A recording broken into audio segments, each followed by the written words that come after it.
हरे कृष्ण मित्रों, हमने अपने चैनल के ऊपर पहले ही बता दिया था कि हम चाणक्य की चाणक्य नीति पर एक ऑडियो फाइल लेकर आ रहे हैं। उसी ऑडियो फाइल की एक आज हमारी पहली वीडियो है, जिसके अंदर हम जानेंगे कि चाणक्य थे कौन, और आगे आने वाली सभी वीडियो के अंदर हम बताएंगे चाणक्य की चाणक्य नीति। तो शुरू करते हैं कि चाणक्य थे कौन।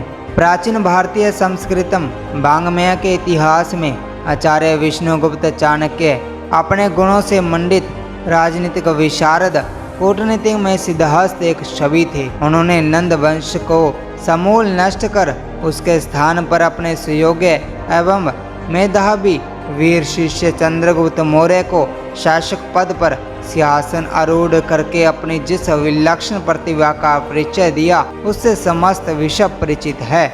यह वह समय था जब मौर्य काल के प्रथम सिंहासन आरूढ़ चंद्रगुप्त मौर्य शासक थे। उस समय चाणक्य राजनीतिक गुरु थे।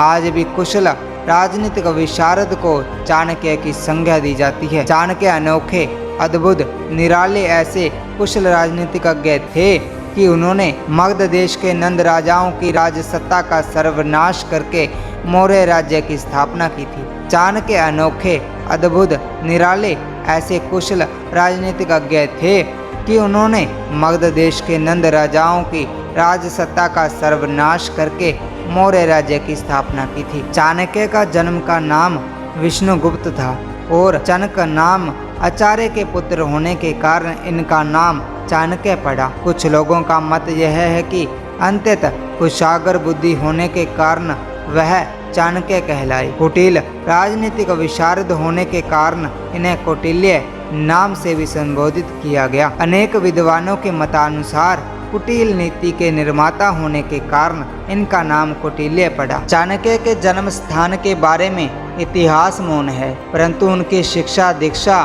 तक्षशिला विश्वविद्यालय में हुई थी। वह जन्म से पाटलिपुत्र के रहने वाले चाणक्य के बुद्धि बल का पूरा विकास तक्षशिला के आचार्यों के संरक्षण में हुआ। वह अपने प्रौढ़ ज्ञान के प्रभाव से वहाँ के विद्वानों को प्रसन्न कर चाणक्य राजनीति का प्राध्यापक बना। चाणक्य के जीवन का उद्देश्य केवल बुद्धिरस्य बलम तस्य, इसलिए चाणक्य को अपनी बुद्धि एवं पुरुषार्थ पर पूरा भरोसा था। वह देवाधीन जगत सर्वम सिद्धांत को भ्रम मानता था। चाणक्य और चंद्रगुप्त मौर्य एक ही समय के थे। आचार्य चाणक्य का निवास स्थान शहर से बाहर पर्णकुटी थी, जिसे देखकर चीन के ऐतिहासिक यात्री फाहियान ने कहा, इतने विशाल देश का प्रधानमंत्री ऐसी कुटिया में रहता है। तब उत्तर था चाणक्य का, यहाँ का प्रधानमंत्री साधारण कुटिया में रहता है। वहाँ के निवासी भव्य भवनों में निवास किया करते हैं, और जिस देश का प्रधानमंत्री राजप्रसादों में रहता है, वहाँ की सामान्य जनता झोपड़ियों में रहती है। चाणक्य की झोपड़ी में एक और गोबर के उपलों को तोड़ने के लिए एक पत्थर पड़ा रहता था, दूसरी ओर शिष्यों द्वारा लाई हुई कुशा का ढेर लगा रहता था। छत पर समिधाएं सूखने के लिए डाली हुई थी, जिसके भार से छत नीचे झुक गई थी।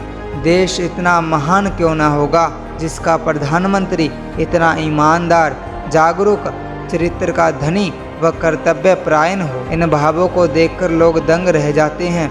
हमारी मन रूपी वीणा के समस्त संवेदनशील तार इस दृश्य को देखकर एक साथ झंकृत हो उठते हैं। आचार्य चाणक्य उच्च विचारों से भरे हुए राजनीतिक गुरु, कूटनीति में सिद्धहस्त ऐसे इंसान की लिखी हुई चाणक्य नीति को हम पढ़ेंगे। और सुनिए, जो कोई भी व्यक्ति इस नीति शास्त्र का मन से अध्ययन करेगा, वह जीवन में कभी धोखा नहीं खाएगा। सफलता सदा उसके कदम चूमेगी। यह चाणक्य नीति पढ़ने के बाद आप खुद ही समझ जाओगे। तो आइए शुरू करते हैं चाणक्य नीति के नए अध्यायों को। हरे कृष्णा।